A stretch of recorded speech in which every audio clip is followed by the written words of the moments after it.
حمده والصلاة والسلام على رسوله وعبده وعلى آله وصحبه وعلى التابعين وتابعيهم من بعده. أما بعد فأعوذ بالله من الشيطان الرجيم. بسم الله الرحمن الرحيم. وهذا كتاب أنزلناه مبارك فاتبعوه واتقوه لعلكم ترحمون. وقال النبي صلى الله عليه وسلم: إن هذا القرآن سبب طرفه بيد الله وطرفه بأيديكم فتمسكوا به لن تضلوا ولن تهلكوا بعده أبدا. وقال الشاعر: تروم العز ثم تنام ليلا يغوص البحر من طلب اللؤالي. وقال الشاعر: د زړه د بلیدې پاک ساته همیش د شرک د خیري د کوټ بنګارو به د سرو سره پیوند ونه کړې. حلال حلال دی د حرامو نه فرهیز کړه مدام لکه د اوښ په شان په دواړو جامو شخون ونه کړې. ته به د پاک نبي ښایسته دربار ته څنګه ورشې چې د دې ځای د یارۍ د دوستۍ بند ونه کړې.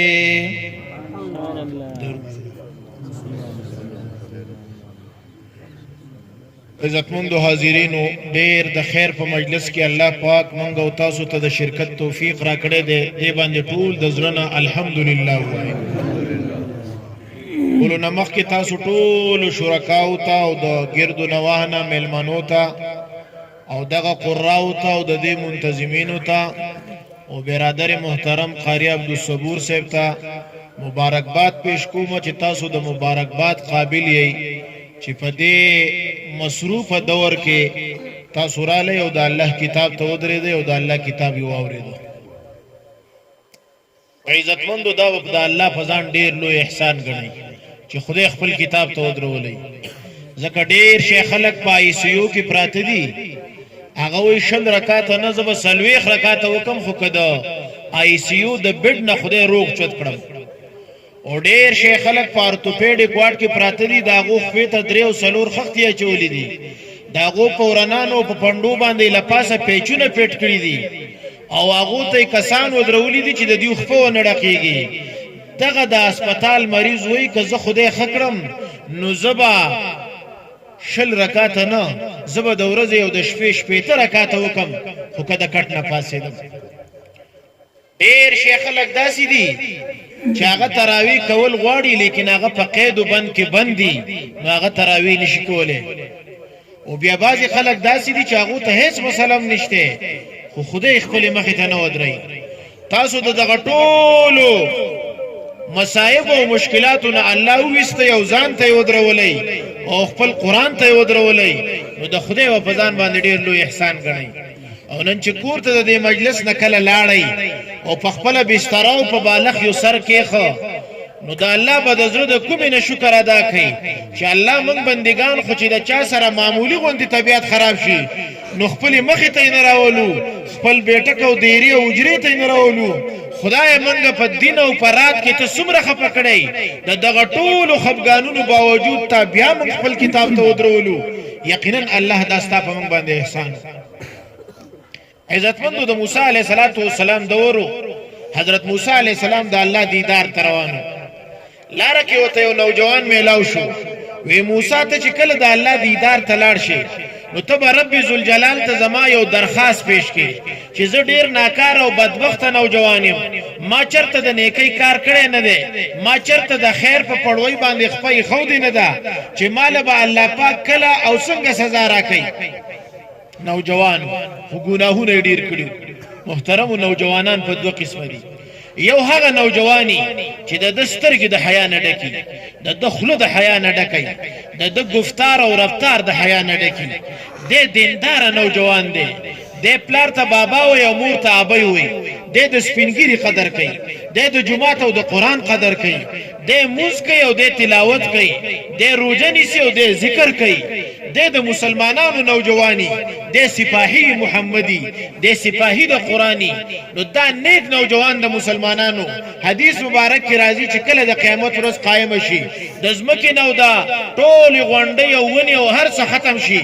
او بالکل نور راخته شي او چرته د سوري ځای نه نو رب ذوالجلال په دغه وحشت او د دهشت په ورځ باندې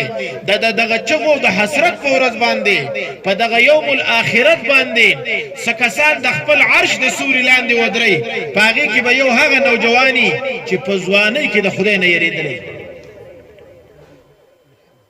حدیث مبارک کی راځي چې کله نوجوان سره توبه وباسي خدای ته مې ډېر خپه کړی خدای د موبایل مې مس یوز کړی دی الله سترګې مې غلطي استعمال کړی دي خدای دل او دماغ مې غلط استعمال کړی دي رب زه خو مسلمان یم زه خو يهودي او نصراني نه ما نه ډېری غلطیاں شوي دي خدای تا ته راګرځم او توبه وباسم حدیث مبارک کی راځي چې یو نوجوان د مسلمانانو توبه وباسي خدای سره روغه وکي نو الله پاک د مشرق او د مغرب د شمال او د جنوب په منځ کې چې څومره د مسلمانانو مړي دي د ټولو نه سلوي خرج عذاب اوچت کی چې نن زما په بندګانو کې زما سره یو نوجوان روغه کړی دی حدیث مبارک کی راځي چې کله نوجوان په نوجوانۍ کې مړ شي او د کله قبر ته کمره عدالت ته لاړ شي دا قبر کمره عدالت ده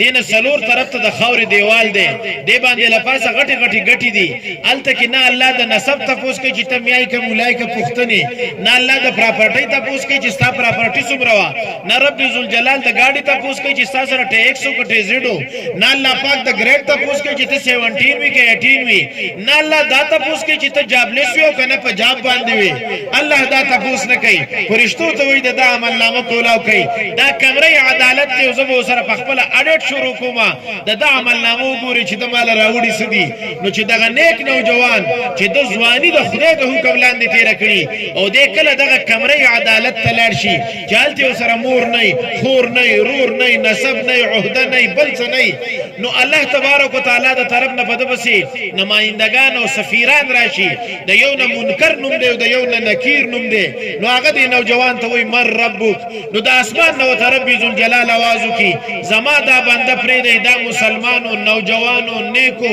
د په دې ځل کې ډېر ارمانونه راوړي دي د فزوانې کې مړ دی ضرور دې پرې دی دنه و تاسو نه کوي دنه به سوال نه کوي فرشتي وته مبارکباد ورکی واپس رواني شو دته وي نیم کنو مل عروس د سیو د شل کناوي چود کی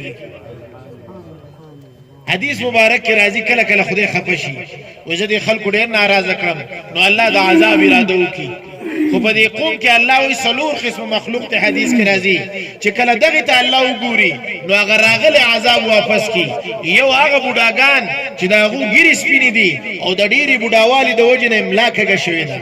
دیو ته الله پاک په دیو باندې ډېر رحم کوي دا اسیر الله فی الارض دی او دا چې د اتیاو کالو شي نو بیا الله پاک وي د دیو ګناهونه اوس په نیکو سره لیکي او الله پاک له دیو د مخ نه حیا ورزي نبی مهربان صلی الله علیه وسلم یو موقع کی تشریف فرماو نو ډیر زیاتې جړل نو د مخ مبارک باندې د ملغلر غوندې وښ کړه روان وي عمر فاروق رضی الله تعالی عنہ راغی او عرض وکړ د الله رسول دا دومره ډیر ولې جاړي ویجی و زکه جاړه عمره چې اوس جبرئیل راغلو او ما ته وی چې الله پاک را لېګلې ما او وی چې زما محبوب ته وایا چې الله پاک فرمایي چې د چا په اسلام کې ګیرس پینې شي نو مال حیا راځي چې د عذاب عمر رضی الله تعالی عنہ ته دا الله رسول دا خو ډیره خوشاله خبره ته بده جاړي ولي رسول الله سلام وی زه پدې نه جاړم زه پدې جاړم چې د سپینګری له د سپینګری د مخ نه خو الله له حیا ورزي خو د سپینګری له الله له ولي حیا نه ورزي د پسپینه ګیره دی بیا ګناهونه کوي د پسپینه ګیره دی بیا حرام خوري د پسپینه ګیره دی بیا غیبت کوي د پسپینه ګیره دی بیا ظلم کوي د پسپینه ګیره دی بیا په کسورانه د پسپینه ګیره دی بیا په مانځ کې غیر حاضر دی عمر رضی الله تعالی عنہ د ځان سره یو کس نیولې و وی چې زه کله څه اخوا دېخوا خبره کوم نو ما ته به مرګ یادې نو چې کله بیا په ګیره کې سپین ولګېده نو هغه سړي ته یې د هغې ټرمینیشن وکړ وی ته به نور زما سره نه ګرځې وی ولې وی په ما پسې د مرګ استازی راغی ګیره کې سپین ویښته لګېده دا د مرګ استازی راتلل دي یو قسم لږ ویښ به کېنئ یو قسم هغه کسان چې د هغو ګیرې سپینې شوي دي خدای وایي که عذاب راشي دا ټول به ورسره غر کېږي نو راغلی عذاب واپس کړي دویم نمبر بې زبانه څاروي چې عذاب راشي دا ورسره غر کېږي الله عذاب واپس کړي دریم نمبر هغه ماشومان چې د مور په غېږه کې دي او پی خوري الله وایي دا خو بېګناه دي دا خو د کافرو بچي دي هم بېګناه دي عذاب چې راشي دوی به غر کېږي خدای راغلی عذاب واپس کړي او څلورم هغه ځوان چې دی په ځوانۍ کې د خدای نه یریږي په ټول قوم کې چې یو ځوان داسې خدای په دې ټول قوم باندې عذاب نه راوړي دا خو نیک ځوان دی او دویم قسم ځوان د لپنګ ټایپ د ښځو په وار شوی د سیکانو شان لوی لوی ویښتې پرېښودي غاړې ته به یې زینار اچولی دلته چې وګورې د سیکانو بنګړې به یې اچولی ګریوان به یې نیم په نیمه شلولی دی به چېرته په جومات کې وی نه نی د ده په لاس کې به چېرته قرآن وی نه نی د ده په سترګو کې به چېرته حیا وی نه نی دی به همیشه د بې حیایۍ کارونه کوي دی به همیشه د فحاشۍ او د عریانۍ کارونه کوي دی نه مزدوري کوي او نه د دین کار کوي دا ځوان چې دی ان الله یبغض الشاب الفارغ دا د الله انتهایي بدي شي او دا د خدای دشمن دی دا په معاشره باندې بوج دی موسی علیه السلام چې روانو نوجوانو ته وی ته چې کله خدای ته لاړې نو زما به ورته دا عرض وکړي چې ماله به الله پاک کله سزا راکوي او څنګه به راکوي چې کله موسی علیه السلام لاړ او د دې نوجوان عرض یې الله ته وکړو چې خدایه داسې یو نوجوانو او هغه دا درخواست کړی دی الله تبارک وتعالی ورته وفرمایل وی موسی دغه نوجوان دی زما په عذاب کې گرفتار دی لیکن دی پې پوهېږي نه نو موسی علیه السلام عرض وکړو وی خدایه دا څنګه عذاب دی چې دی پې پوهېږي نه ځکه عذاب خو دې ته وایي سړي ته چې درد یې تکلیف یې ټینشن یې ډپریشن یې بل څه مسله یي نو چې دی پې پوهېږي نه نو دا څنګه عذاب دی الله تبارک وتعالی ورته وفرمایل موسی دې نوجوان له ما د خپل شان مناسب عذاب ورکړی دی یا دا څنګه وی د ده نه ما د ګناهونو د وجې نه د نیکو اعمالو توفیق اخیستی دی ان من جزاء حسنه الحسنه بعدها د نیکی یو نقد بدله دا د خدای به د بلې نیکی توفیق درکړي ماښام د ښکلې تراویح وکړې نو سهار به د خدای تهجد ته پاڅئ نو بیا به د سهار مونځ وکړې او که دلته تراویح کولې او تا شاته غویمۍ کولې نو سهار چې پاڅې خدای به دې دومره دروند کړي چې 3 منه پیټه به وړی شي خو 2 رکعته به نه شي کولی علي رضی الله تعالی عنہ له یو سړی راغی وی زه د سهار مانځه ته نشم پاڅېدی زمونږ دا نوجوانان هم داسې وایي یاره وایي موږ ناوخته پورې بیټک کې ناست یو بیا نشو پاڅېدی او دې باباګانو کې چې څوک پاتې شي او مولي صاحب دې تپوس وکړي چې بابا ته خو پرون مانځه کې نه وې قاري صاحب 2 ډبلې ګولۍ مې اچولې په ځان پوه شوی نه وم خو د دې خلکو دا دروغ ټول دې روجې ښکاره کړه که بابا دی نه هغه هم په 2 بجې پاڅېدل دی که نوجوان دی نه هغه هم په 2 بجې پاڅېدل دی که نه تاسو کې به یو داسې نه چې ما دا 30 40 روجې په نهاره نیولي دي د یو اواز سره نوجوان بالکل های الاټ ولاړ دی او چې دا روژه نه وه پېشمنۍ پکې نه و او مور به ورته اواز وکړو چې ګورې مونځ نه کېږي او د ژمي شپې به وي د یو کال همره اوږدې به وي او د سهار مونځ به 20 منټه کم که 2 بجې و نو بیا به هم دی نه راپاڅېدل او نن چې د خېټې او د تنور غم دی نو چې یو پیر ورته هغه وکړي دی سیده راپاڅېدلی او د برج خانې ته د نغري غاړې ته ناست و شا به ګورې بانګ وایي نو یاله به خبر شي چې تالو جبې له ورشي چې ځنکدن شروع شي بیا به ته پته ولګي چې څه کول پکار و ما څه وکړه خلکو دا متل وران کړی دی ویاله به خبر شي چې تارو جبې له ورشي تارو جبه خو پېښور سره ځای دی دیو کلی دی هغه څه خاص خبره نه ده هلته به صحیح وای اله به خبر شي چې تالو جبې له ورشي د ځنکدن په وخت کې دا تالو راښکته شي او د جبې سره کلک شي نو بیا سړی ډېر ارمان کوي خو بیا نه کېږي یو بابا بیمارو زامن ته بابا ته ډېر بیماری دا یو غوایي دی دا بلل کوي نه بیا به پټي په ساړه وای خدای یو رکزه خلا برابر یم خیر بابا لاړ ډورو کومه ته لاړ بېهوشه شو نو بیا غزوی ته وی اوس غوایي حلال کېده خو یې زه ترې روان یم هغوی دا ستان زه یو خسې نه حلال وی ته څه وی وی غوایي وي هغه یې موږ پرې نه پوهېږي وي داسې غټې غټې ښکاري چې هغوی یې موږ پرې بلکل نه پوهېږي نو بیا داسې شي هله به خبر شي چې تالو جبې نه ورشي دا په بوسو کې پټې اوبه موږ دلته بوی شو خو سبا چې د خدای عدالت ولګي هلته بیا نه شو بوی نو علي رضی الله تعالی عنہ ته چاوي وزر سار مانځله مشم پاسې ده علي رضی الله تعالی عنہ دا ډیر لوی عالم د به داسې جواب ورکو چې خلک به ته حیران نبی مهربانو فرمایل وی زه د علم خاریم او د علي رضی الله تعالی عنہ د هغه دروازه ده دله خدای یو ډیر لوی علم ورکړو ډیر راسخ فی العلم د په زمانه کې دوه کسان په سفر تلو یو کس د ځان سره درې ډوډۍ اخیستې وې ډېره ښکلې واقعه ورایاده مې شوه زه ګوره خبره انتهایي زر ختم تاسو به ګوره داسې نه وه چېرته مولوي خو داسې لګېږي چې سهار شي م دی نه بس کوي انشاءالله 30 منټ کې به خپله خبره ختمه انشاءالله خو تاسو خو دلته نږدې اوس چې دقه بیان ختم شو سیده به کور ته وننوځه یو ښه په ارام به څملی او زه به په دې وران روډ باندې مینګورې ته ځم که خدای مې رسوي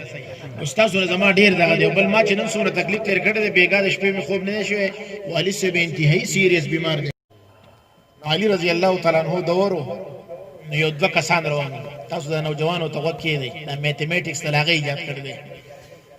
چې کله هغو د ځان سره اته ډوډۍ اخیستې وې یو 15 او بل 3 ویښ به کېنئ چې هلته یو ځای ته لاړه پخوا خو داسې نه وه چې د عرفات ملکنډ نه به کوشي عرفات هوټل والته به وایي چې مال راوړه خو خلکو به د ځان سره ډوډۍ وړې نو په غره کې یو ځای کېناست ډوډۍ ته یو درېیم کس راغی هغه ورسره هم کېناست نه جان نه پہچان میں تیرا مهمان ډوډۍ په درې کسه باندې اته ډوډۍ وخوړې خو سړی نر سړی ډوډۍ خو ته بېسته وخوړه خو چې پاسېده نو دوی له 8 روپۍ ورکړې نو هغه 15 ډوډو والا 15 روپۍ ځان له واغېستې او دا 3 ډوډو والا 3 روپۍ ورکړې وې وروره ستا 3 ډوډۍ وې زما 15 وې سړي 8 روپۍ راکړې دي نور زمونږ څه د ترور زوی نه خو دې ډوډۍ راکړې دي هغه وې نه وروره د خدای په تبر به یې وهې څلور به ستای څلور به زما هر څه چې وې نه شر جوړ شو خبره نه ختمېده راله علي رضی الله تعالی عنہ له وې څنګه چللی وې داسې علي رضی الله عنه 3 ډوډو هلته وې دغه 3 روپۍ والا زه په دې صلح کومه دې کې د خیر دی دا مشران پوهېږي په جرګو صلح د کوچلو کوچدو په بنیاد باندې دې کې د یو حق بل له ورکولی شي خو فیصله کې بیا نه شي ورکولی دا سړي وي نه موږ له صلح مه کوو موږ له فیصله وکړو فیصله دله وکړم یا وې راکړه 3 روپۍ 3 روپۍ ته واخېستې بل ته یې 15 روپۍ راکړه شمار یې کړې 2 روپۍ یې هغه 15 ډوډو والا ورکوي 2 روپۍ خو ستا دي او هغه 3 ډوډو والا 1 روپۍ ورکوي دا ستا ده هغه وی زه 3 نه علم او تا راله یوه راکړه وی تا وی چې فیصله وکړه وی دا دې څنګه فیصله وکړه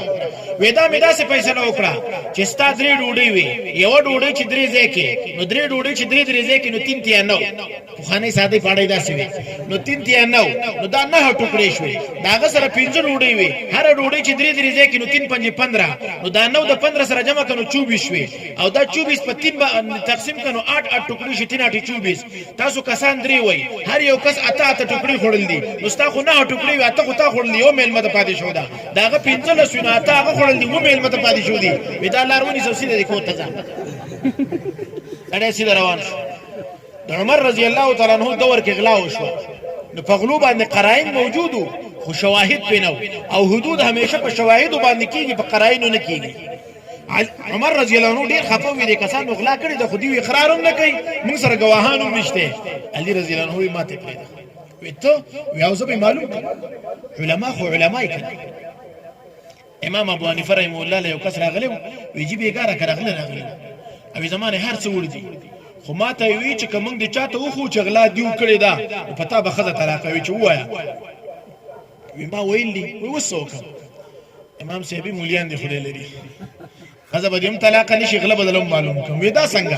وی ته قلار شه ټول محلې والی جومات ته راوستو دا سړی په دروازه ودرو وی زه به یو باسم چې کوم یو غل نه ته به دا نه دی خو چې غل هغه بلکل به چپ شي سمه و عمیانه وی تا خو به ویلي نه کنه چې دا دی وی زه به ته ویم بس اغلی په دې طریقه باندې ټول ونیو مولیان خو کاش خلک اکثر موږ ته یاره دا مولیان هم اوس داسې نو ما ولې تاسو به د دې دور یو مولا به له د ابوبکر صدیق صاحب دور نه راولم خو څنګه تاسو یې داسې خلک خو د هرې زمانې نیک خلک چې دا علما دي او د عوامو کې دوه قسمه خلک دي یو قسم هغه خلک چې دا د مولوي صاحب نه ځان پوه کوي نو مولوي صاحب ډېر ښکلی پوه کوي دا اودس مسله شوه د ذکر شوه او یو قسم داسې قلقلا خان غوندي په اخبار کې یو ارټیکل کتلی یو رسالې کتلي د ده خیال دا چې بارزه خو څوک یم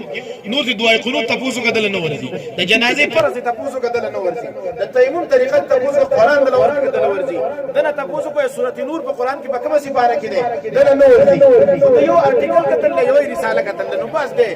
هغه یو سړی په خپل امام پسې راغی مولوي صاحب تاسو چې دا شیطان کوي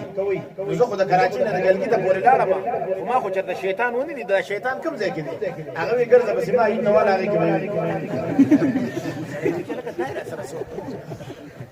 دا خو زه ډېر زیات خراب کړم بله ورځ پسې راغی دا مولي صاحب یې چپ کوو وی مولي صاحب په اسمان باندې تیمم کېږي اوس دا سوال دی هغه ورته ویل لاس مې ووهه که دوړه پیجو کېږي بهرحال ملا یو عیسائی ډاکټر و د هغه سره یو ملا هغه مولا یو ورځ وي جمیع العلوم فی القرآن لکن تقاصر عنه افهام الرجال ټول علمونه په قرآن کې دي خو د خلک پوهېږي نه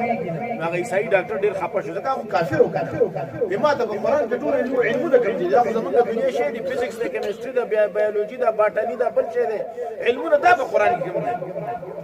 خیر خو بې زه به دې خوښ اوس دا مولوي صاحب غریب خو سر نوکر دی او ډاکټر خو خپل هسپتال دی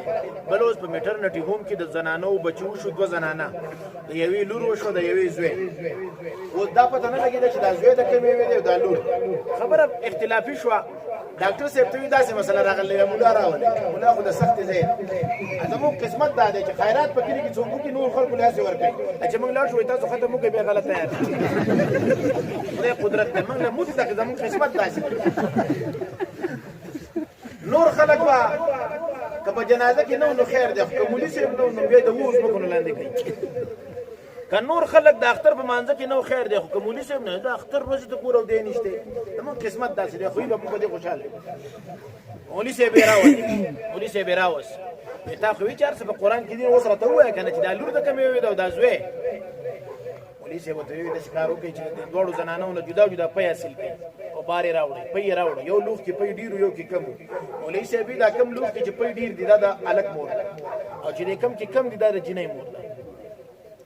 ډاکټر صاحب ورته ویل تېر خو دې په هدف ویشتی دی قرآن کې راته ووایه چې قرآن کې کوم ځای دی ویم درته قرآن کې الله وایي للذکر مثل حظ الانثیین د یو هلک دپاره د 2 جنکو امر حصه ده نو ما وی چې هلک له الله په جایداد کې ډبل حصه ورکوي نو په پیو کې به هم ډبل حصه ورکوي نو همیشه د هلک په مور کې پی ډېر او د جنۍ په مور کې پی کوي همیشه دپاره سړی ډېر خوراک کوي او ښځه کم خوراک کوي علي رضی الله تعالی عنه هغه غلو جومات ته راوسته او هغلو ته یې ووي د یو بل نه لرې کښېنئ نو چې د یو بل نه لرې کښېناسته نو یو غلی ترې راوست او هغه ته یې ووي هلکه تاسو دا غلا کړې ده هلکه که دا نه زما خپل سپیکر برابر دی په ارام کښېنه وایي تاسو دا غلا کړې ده هغه ویل تاسو زما اواز اورئ که نه نه دا ښه دی دا یو خبره 3 پیرې کوي وایي تاسو دا غلا کړې ده که نه ده نو هغه غل وایي موږ غلا نه ده کړې علي رضی الله تعالی عنه په زور وایي الله اکبر نور خلک وی لکه سړی حل وي هغه نه ویل خدا علم دته وی تا خو کینه بل ته وی تراشه وی څنګه چلو یاره چې وی هغه سیمال ویل دینو چې سو هغه وی علي رضی الله تعالی عنہ ته چاوي چې سار منځله نشم راتله خبره مې ته دا کوله علي رضی الله تعالی عنہ ورته وی ته چې د ورځې کم ګناهونه وکي دا ستا د لاسو د پاره کړی شي ستا د خپو د پاره بیړی شي او ستا د چټ د پاره توغ شي ته کلک رانیولې تا خو د خپل مخې ته نه پریدي ته نن توبه وباسه چې الله دې خپل مخې ته پریدي او کنه یو سړی چې د سهار مانځله پانه سید دې دا نه وي چې زما طبیعت خرابو زما داو دې دا سوچ وکړي چې زما نن کم ګناه شوی چې زه خو د خپل مخې ته پرې نه ښودم ځکه ډېر شی کسان داسي چې هغه په پټي کې ټوله ورځ کوداله والی شي دی د دې ځای نه د شل ټریپه منګورې ته لګولی شي د دې ځای نه راکټ رک ته کښېني او کراچۍ ته بوی شي دی په چوک کې ودرېږه ټوله ورځ ډیوټي کولی شي خو دی ماښام د 20 رکاتو لنډو تراوو دپاره نشي ودرېدی دا ولې دی خدای نه ودرئ وایي ستا غوږونه سپېره دي ستا لاس سپېره دي ستا سترګې سپېره دي ته به د دنیا هر اواز اورې خو زما د کلام مجید اواز به چېرته ستا په غوږونو کې لاړ نشي ورونو خدای د سره ښه وکړه که نه چې د دې ګناهونو باوجود یې موږ خپل کتاب ته ودرولو نو د دې به ډېره زیاته شکریه ادا کوئ عزتمندو قرآن پاک داسې یو کتاب دی چې دې کې د ژوند ټول مسایل دي دې باندې چې چا عمل وکړو الله وله د دنیا ژوند هم د خوشحالو کوي او د قبر ژوند وله هم د خوشحالو کوي او د آخرت ژوند وله هم د خوشحالو کوي او دا داسې بهترین او جامع کتاب دی چې تاسو ته پته ده چې یو جنریټر یو کپنۍ والا جوړ کړي او کله یې راولیږي نو د هغې سره 2 کاره کوي یو ورسره په کاټن کې یو 2 رسالې رالیږي او یو ورسره خپل نماینده رالیږي په هغې کې رسالو کې دا لیکلي چې د دې جنریټر په دې ځای کې به مبلین اچوئ په دې کې به پېټرول اچوئ په دې به دومره لوړ اچوئ مثال 10 پنکې نو چې څوک په دغه طریقه استعمالي جنریټر خو ښکلی کار کوي او که یو سړی قمقلي ساده غونتي هغه داسې وکړي چې ځان له جنریټر والي او بیا وایي چې په دې کې د کپنۍ والا څه کار دی 1,000 روپۍ پې ما ورکړي دي د موبلینو په ځای ورته زه د شړشمو تیل اچوم د پېټرولو په ځای ورته د دې خوړ د اوبه اچوم جنریټر به سټارټ شي نشي سټارټېدی رب ذوالجلال چې دا 6 فوټه پورزه جوړه کړه یا 7 فوټه یا 15 فوټه دې له سترګې او غوږونه ورکړه د انسان په شان جوړ کو د دې سره هم 2 څیزونه راولېږل یو د اسمان نه کتاب راولېږو او یو سره د ځمکې نه خپل نماینده محمد رسول الله پیدا کړ د ټولو خلکو ته ووایه چې دیو به سترګې څنګه استعمالوي دیو به ژبه څنګه استعمالوي دیو به غوږ څنګه استعمالوي دیو به لاس څنګه استعمالوي دیو به قدم څنګه استعمالوي دیو به د هر څه کې د دې قرآن نه تپوس کوي تاریخ په دې خبره ګواه دی چې د چا غوږونه او سترګې او لاسونه دا د قرآن تابعو نو په دې پوره کائنات باندې د هغو باچایي وه د رسول الله مبارک په یو وفد رالیږلی و ځنګل ته د صحابه کرام یې دا چوڼۍ به ساتئ ماښام چې کله شو نو په ځنګل کې ډېر خطرناک ماران او منظري وغیره و صحابو صلاح وکړه چې دا به په موږ حمله کوي یو صحابي راپاڅېد وی نه موږ داسې خلک نه یو موږ د محمد رسول الله غلامان یو په اوچته ګټه باندې ودرېدو او د ځنګل ځناورو ته یې خطاب وکړو وی د ځنګل ځناورو واورئ موږ دلته راغلی یو خو په خپله نه یو راغلي محمد رسول الله رالیږلي یو د هغه غلامان یو تاسو موږ ته ځنګل خالي کوي او که خالي یو نه که نو موږ چې څوک بیا موندو موږ به یې وژنو راوي وایي چې ده دا اعلان وکړو په ځنګل کې داسې اواز شروع شو لکه سیلۍ ټولو شیزونو خپل بچي اخیستي او د ځنګل نه ووته د ځنګل په ځناورو د دیو دا باچایي ولې وه دغه خلکو د قرآن د آیاتونو لاندې خپله زندګي راوستې وه ای ځناور پرېږده د ځنګل هغه هم پرېږده د کلي دا هم پرېږده نن زمونږ د خپل بچي زمونږ خبره مني الکان وایي ارامي زما دا پلار دی ارامۍ یې زما دا مور ده دا بېدینه الکان دا وایي که نه دا د سوشل میډیا د الواد نن سبا دا وایي که نه د چا تربیت چې د یورپ نه په سوشل میډیا باندې کېږي هغه باقاعده نن دا وایي دا خو د نن نه 20 کاله مخکې د پښتنو بچیو سترګې به یې د حیا نه ډکې وې چې د کلي مشر به راښکاره شو نو دیو به غلي یو طرف ته شو وی هلکه صبر وکړه بابا را روان دی بابا به یې پېژندنه به د بل کلي و خو یې سپینګیری دی دا حیا زمونږ د سوشل میډیا وویسته زمونږ د خویندو میندو نه څادر کوز کو زمونږ د نوجوانانو د سترګو نه نو ختم کو نو محترمو هغو په ځنګل په ځناورو باندې باقاعده حکومت کو عمر رضی الله تعالی عنہ روان دی ناڅه په ځمکه وخوځېده لته یې وله راواچوله وی ودرېږه ولې زه په تا انصاف نه کوم ته ولې خوځېږې وایي د قیامت ورځ به راشي په مکه مکرمه کې به زلزله را نه شي خو دا هغه سړی و چې یو ورځ یې ماسوتن ناست دی پایلونه چیک کوي علي رضی الله تعالی عنه یې خواله راغی وی علي څه له رالي وی ستا سره مې کار دی وی ذاتي کار دی که د حکومت وی نه ذاتي کار مې دی نو عمر رضی الله عنه فورا ډیوه بنده کړه علي رضی الله تعالی عنه ته وی امیر المؤمنین میلمه دپاره خلک رانه بلی مړه کوي نه تا رانه مړه کړ دا ولې وی علي دا د حکومت تیل دي او دا په ذاتي استعمال کې زما او ستا دپاره قطعا ناروا دي ځکه مې ډیوه بنده کړ ته په ذاتي کار باندې راغلی او زه سبا د قیامت په ورځ باندې د دې تیلو اډټ د الله پاک سره نشم کولی د جهاد نه د مشک راله او د عمر رضی الله تعالی عنہ کورواله په دې تللو کې ډېره ماهره وه وی دا به څوک وتلي هغې وی زه وی نه زما په کور کې به خوشبو خوره شي او دا د غنیمت مال دی وی زه به یې بل ځای ته ویسم وی نه ستا د ګوتو سره به خوشبو راشي دا زما دپاره ټیک نه ده مدینه منوره کې یو زنانه وه او هغه زنانه ډېره مشره زنانه وه 2-3 ورځې پرې لوږه راله چې لوږه پرې راله نو د کوره په غوسه باندې راووته وی زم د امیر المؤمنین کره که د هغو زامن ماړه یا بچي او زما دا وږي نو د ګریوان نه یې رانیسم چې دا څنګه د مسلمانانو امیر دی ډېره په غوسه را روانه وه مدینه منوره کې یو ونه وه د هغې لاندې یو نوجوان ولاړو ډېر ښایسته نوجوان ښکلې سترګې ښکلی مخ ښکلې ږیره دنګه باډي دا ابۍ چې راله وی هلکه ته خو دومره ښکلی هلکې خو دا جامې دي ډېرې زړې دي هغه وی ابۍ خپل کار کوه وی ته څه کې وی ما ته د امیر المؤمنین کور وښیه وی هغه مخامخ کور دی ابۍ په غوسه راله دننه کور ته چې لاړه زنانو په دې شونډو باندې وینې پرتې وي چاودلې وي ماشومان بالکل په دې خاورو کې پراته دي د ابۍ د دې کور وال نه تپوس کوي وی دا د امیر المؤمنین کور دی وی او وی ستاسو کره څوک مړه دي وی نه وی تاسو دا دونه خفه ولې یئ وی ابۍ بس وی نه ما ته ووایئ وی ابۍ نن 4مه ورځ ده چې زمونږ کره د خوراک څه شی نه دی راغلی نو زما دا بچیم د لوږې د لاسه پراته دي او زه هم د لوږې د لاسه رسیم وی ښه د وزیر اعظم په کور کې به هم خوراک نه وي بالکل وی تاسو به ما ته د امیر المؤمنین ونه ښیئ یو ماشوم ته یې وښیه ماشوم د لوږې د لاسه راتلی نه شي چې بهر ته راووت مخامخ امیر المؤمنین ولاړ دی اقالک دا چې راله وي تا امیر المؤمنین وي او وستا دا دومره زړې جامې ځای په ځای دي ګنډلې دي پیزار دی بالکل زاړه دي څومره ښایسته انسان یې ابۍ ورته وایي امیر المؤمنین ورته وایي ابۍ ما ټولې خفیه ادارې په مملکت اسلامي کې تقسیم کړي دي هغو ما ته راپورټ را کړی دی د عمر فاروق نه پکې د هیڅ چا جوړه زړه نشته که زما نه پکې د بل چا جوړه زړه وې زما دې په خدای قسم که ما دا جوړه اغوستی وې دا به ما غوله ورکړې وې د هغو زړه به ما اغوستې وه په قرآن چې چا عمل کړی الله تبارک وتعالی ولا بیا داسې چې هغه به لته راواچوله نو په لته کې زور نه و د دې عمر په دې لته بس شاته په دې پسې د قرآن طاقت و عزتمندو نن سبا تاسو وګورئ خوراکونه دومره ډېر دي چې د نن کم خوراک من کو دي مشرانو ته پته ده نو د نن نه 20 کاله مخکې دا خانانو ملکانانو نه دی کړی نن چې من کم خوراک کو د نن نه 40 سال مخکې دا د ملک بادشاه نه دی کړی